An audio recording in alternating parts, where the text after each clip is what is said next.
Hi, I'm Kevin Champeny, and I created the famous gummy bear chandelier used on the iCarly show.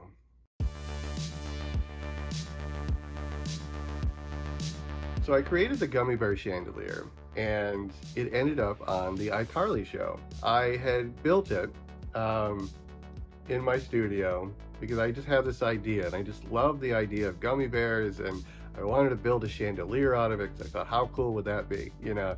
And so I built it. And then a friend of mine owned a store in Tribeca and said, can I hang it up in there? And I said, absolutely. And so we took it down there, hung it up, and a few weeks go by, and the producer for iCarly walked into the store and fell in love with it. And he's like, I have to have this. So he bought it and shipped it to LA. The steps involved in creating a gummy bear chandelier are pretty complex. I started drawing up some different designs and ideas, and I came up with one that worked where the bears were suspended. And so I sculpted a tiny little gummy bear and started making molds and casting 11,500 gummy bears. And so each and every single gummy bear is hand tied onto a string, and those strings are then gathered and then hung on a grid to create a sphere. And so it's if you've ever built a ball out of Legos, it's kind of the same idea, using a square object to create a round object, but it's done in three-dimensional hanging space. It's an incredible piece, and it took months to design and create, and it's quite a process. So if you're ever thinking about making one on your own, it will take you quite some time. And I know people have tried, and I don't know if anyone's completed one yet, but yeah, it's a pretty cool process. People can buy the gummy bear chandelier from me. I do sell them. I sell them in multiple sizes and custom sizes. Because they are bespoke, they are handmade, so it's best to contact us for pricing and availability and timing to figure out when one of these can be given to you.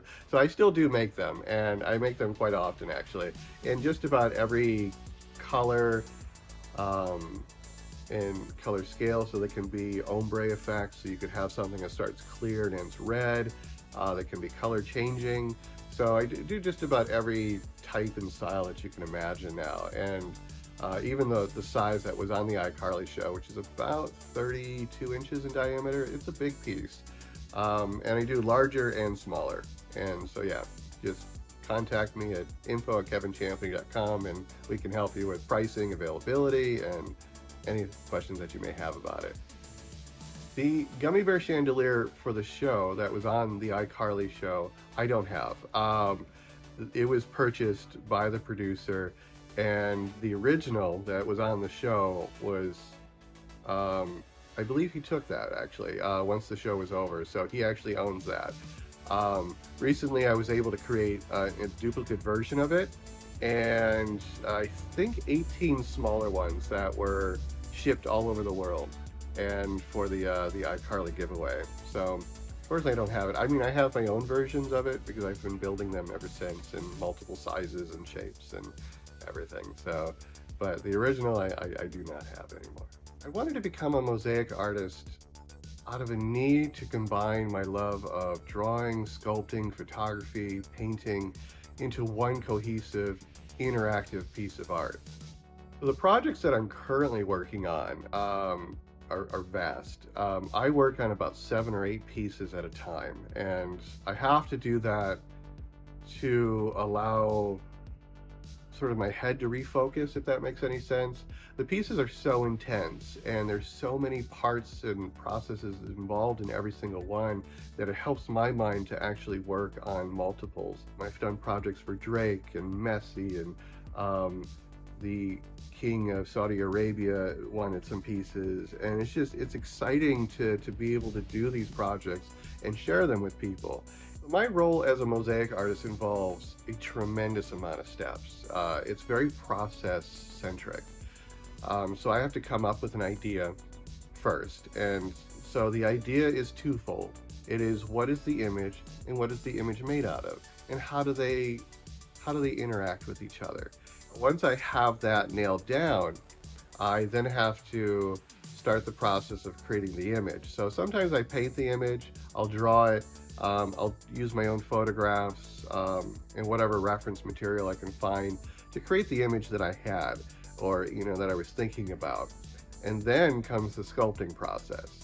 That's a little bit more intense. And so then I do a lot of research on these pieces. And if I'm doing like a portrait, for example, I will research as much as I can about the person or people that I'm working on to create images and sculptures based on sort of their life and sort of meaning around maybe what they've done.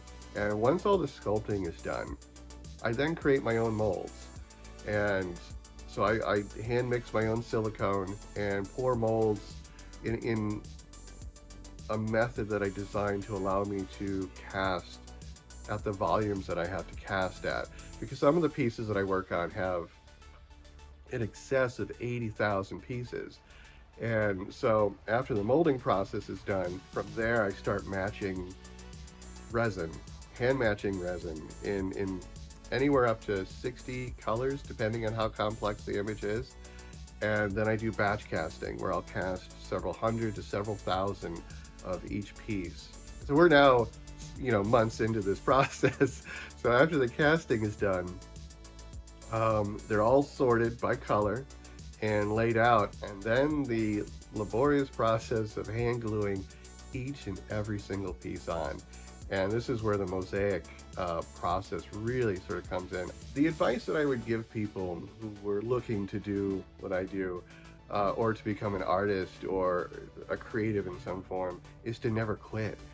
No matter how hard it gets, is to keep doing it, keep driving, fail as much as you can and learn from it. Use that failure to help learn from and to create more work from, because that's where I find most of my knowledge base is from the failures that I've had. Is okay, that didn't work, so I'll pivot, I'll try this, I'll do this. Just don't quit.